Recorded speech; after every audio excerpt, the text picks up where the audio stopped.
Hi everyone, welcome to discussion around the finish and checkpoint one. This is hopefully the first of many. We plan to go through the stroke bit by bit and then piece it together. I'm sure we'll get a lot of input from the national team, but as you saw in the mail, the objective is to try and get South African coaches on the same page technically, so that we're working towards a South African rowing stroke, which should avoid a lot of different athletes progressing through the system.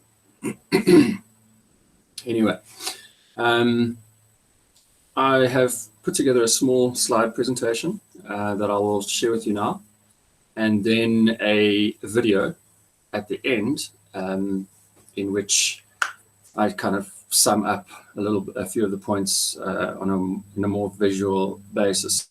So hopefully you enjoy, and thanks for joining. And those of you that are watching the recording, thanks for getting hold of us, and yeah, hope you enjoy. If you are not receiving these emails, etc., please feel free to contact me on even on WhatsApp.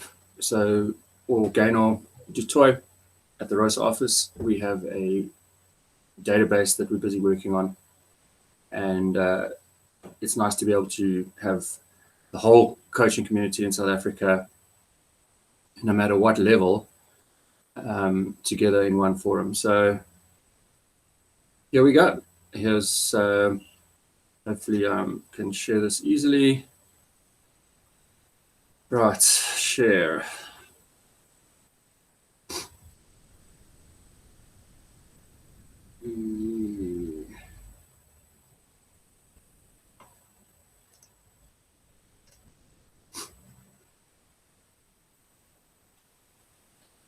Alrighty, so here we go. All right, so the finish is as good a place as any to start. This is a great picture of John and James. I think it was in Amsterdam before their gold medal in the double. If you look at the picture there, you can see good suspension. You can see that there's a lot of force. And if you look carefully at the body positions, it's quite tall, it's held up. You can see that there's a fair amount of weight suspended off their seat. But let's not overanalyze that pick. Here's our first slide on technique. All right, so the position is very important. All right, you'll notice that their legs are held flat. Now, you can't hold pressure between your feet and your hands if your legs are bent. That should make sense to you. If you do not feel pressure under your feet, you are no longer propelling the boat. Okay, so legs held flat, body leaning back, but tall posture as you draw.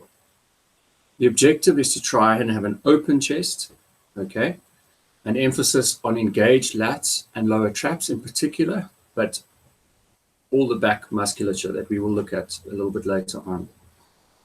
Avoiding collapse of the hips and the lower back, and this will keep you suspended. Also, if your hips and lower back don't collapse, it also helps you in hip flexion as we move on to checkpoint 3. One should try and have flat shoulders, so don't shrug or lift your shoulders. Try to avoid vertical movement. Okay, we don't want to create bounce. What goes up must come down. And remember, the deeper the hull goes into the water or bounces into the water, the more water resistance will grab hold of it. And water resistance is your biggest enemy in boat speed. Elbow drawn behind the body. And this can only be achieved in a correct posture or back position.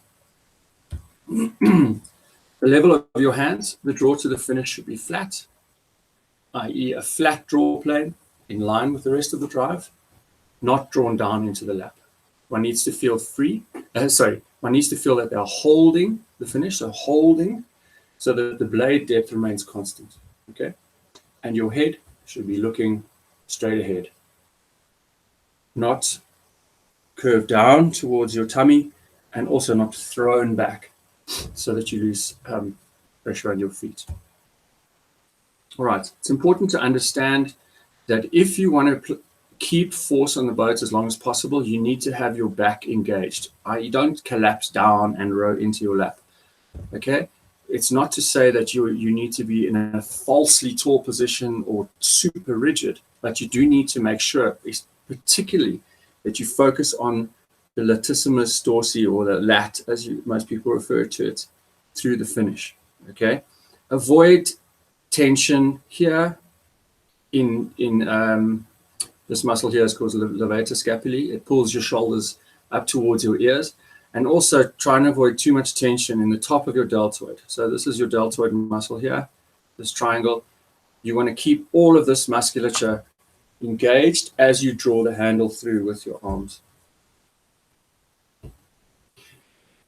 Here's a picture of one of the boys that I coach. He's quite strong, and he's only 15, but you can see that he's pulling hard. He's trying to put as much force on the boat as possible. His legs are flat, etc. But if you look here, his body has collapsed down. His hips have collapsed down. They've rolled forward. Okay, he's sitting on his coccyx. He's not sitting on his bum anymore. He's now rolled his lower back down so that there's a curve. And look, a lot of athletes do this, even at Olympic level.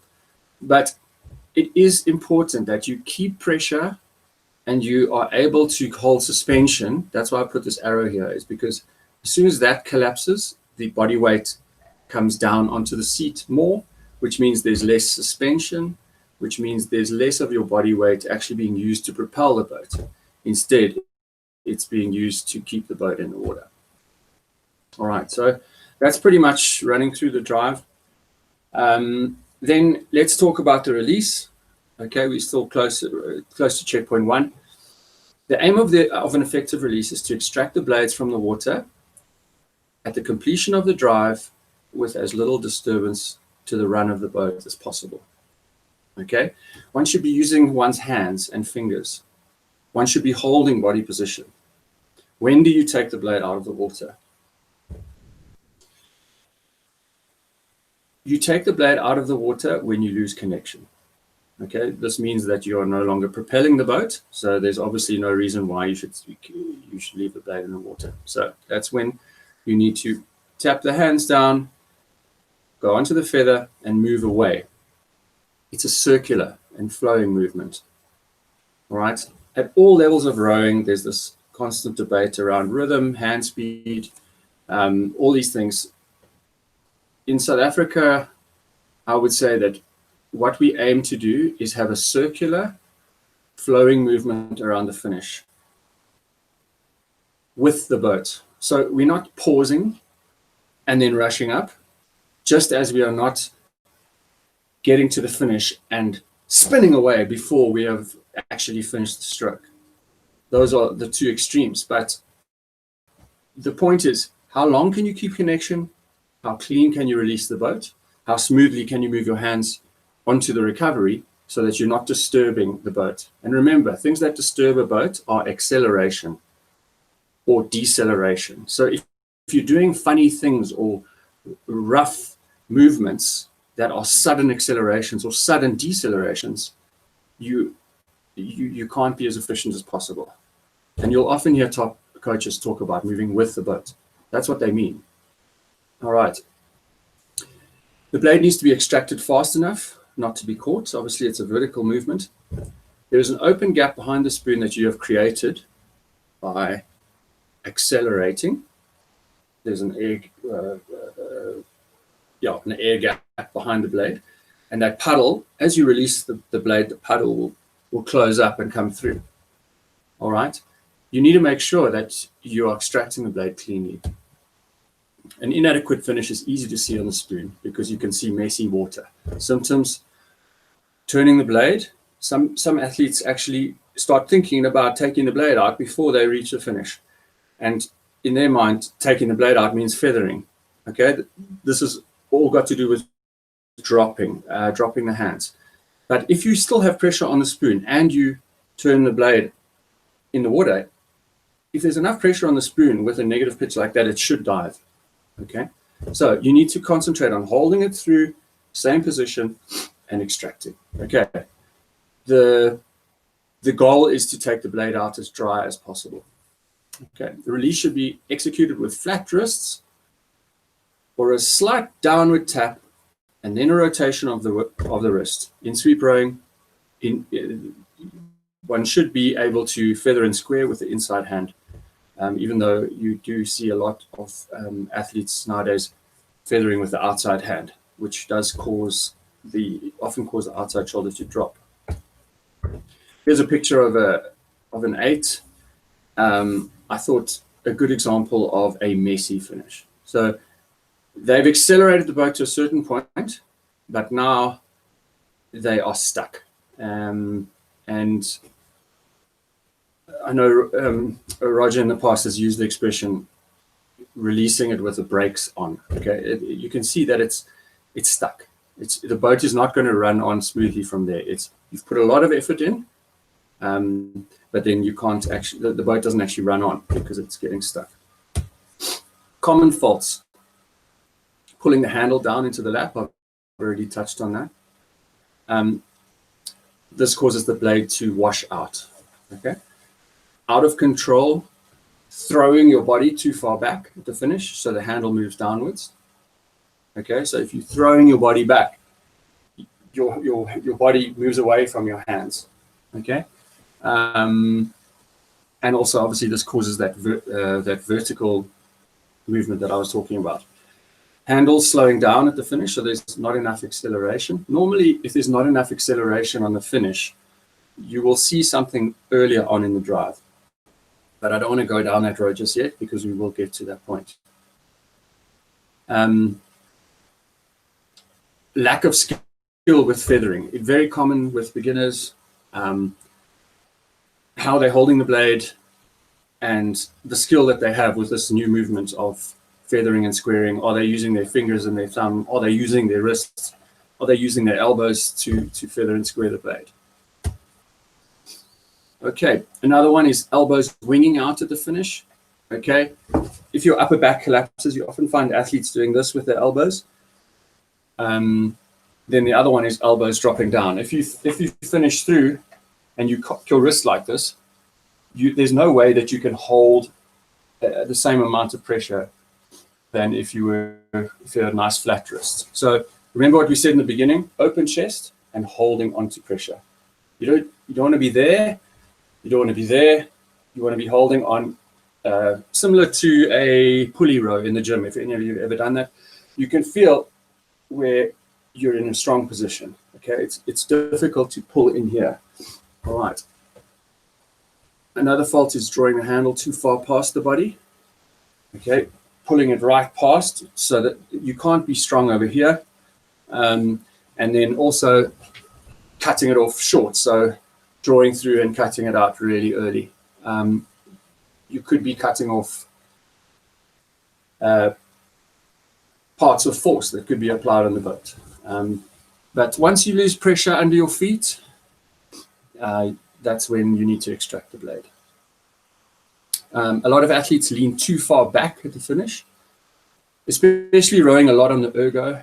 People find that leaning back and throwing your body back gives you good feedback. You get a good split showing up every stroke. But it's not necessarily going to help in moving the boat because you are creating a dump on the finish. You need to be able to hold pressure, hold, and then move around onto the next stroke so that it's smooth and it's moving. Okay. Also, some athletes not leaning far enough back. I noticed this at SHM. Some of the crews also, their head is almost in front of their body when they finish because they just have to get out and get on to the next one and sprint. We need to deliver the boat and then prepare. Okay, what to do? Excuse me. It's very important that rows form a suitable mental picture. Okay, that's your job, is to teach them what it should look like, right?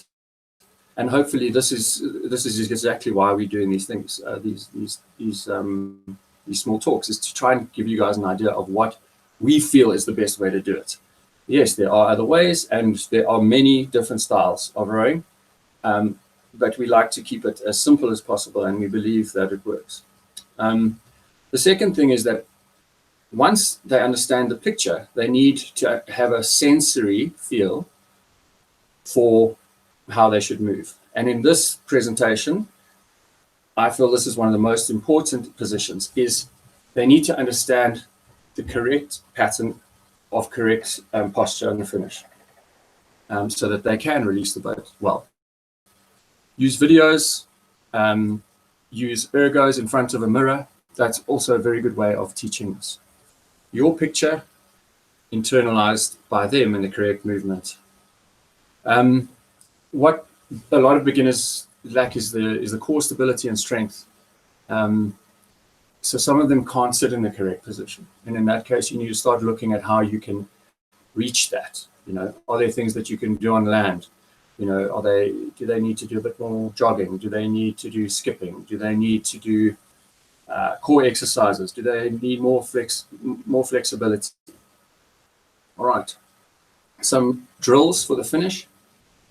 There are many drills, and you guys need to be resourceful on how you get to this. But tap downs, okay, just the athlete feeling where they should tap down, what the coordination is.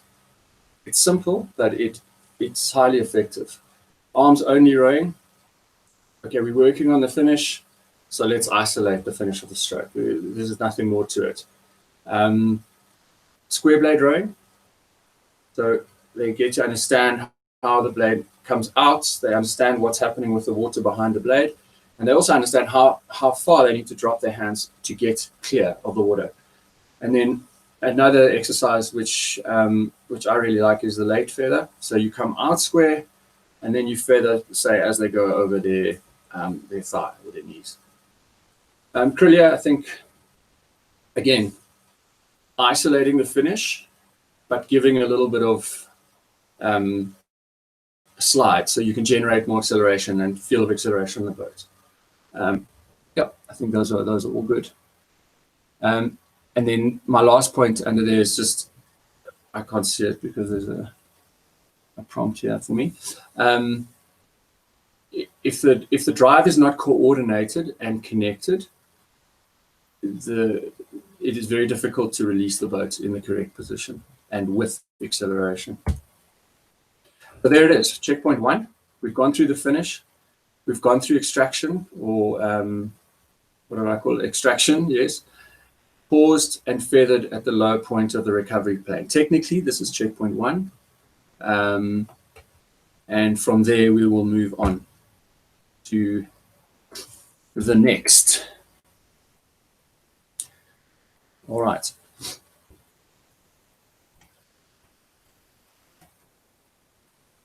So now I'm just going to quickly show you the video that I took.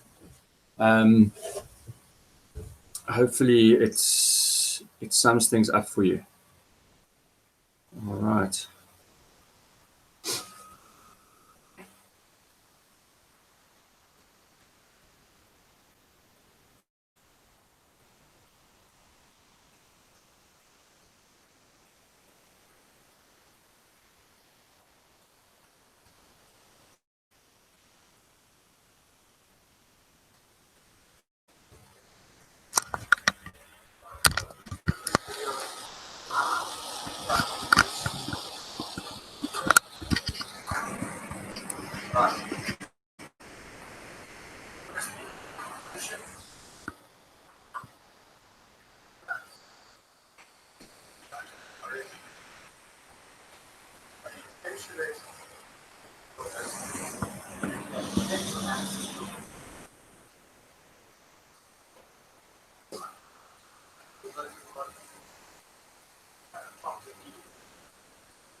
Okay, that sounds terrible.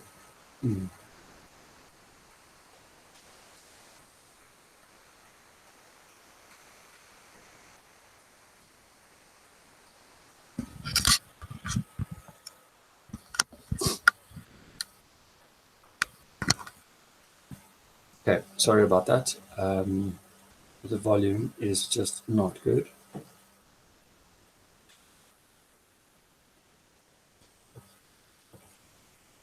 I think what I'm going to do is I'm going to put a link up for that video on YouTube. I think that'll be the easiest because I am struggling. Anyway, hope you enjoyed checkpoint 1 and our chat around that. And I'll put this up either with a link on email or on YouTube first. And I look forward to meeting with you guys again on Friday. Have a good week.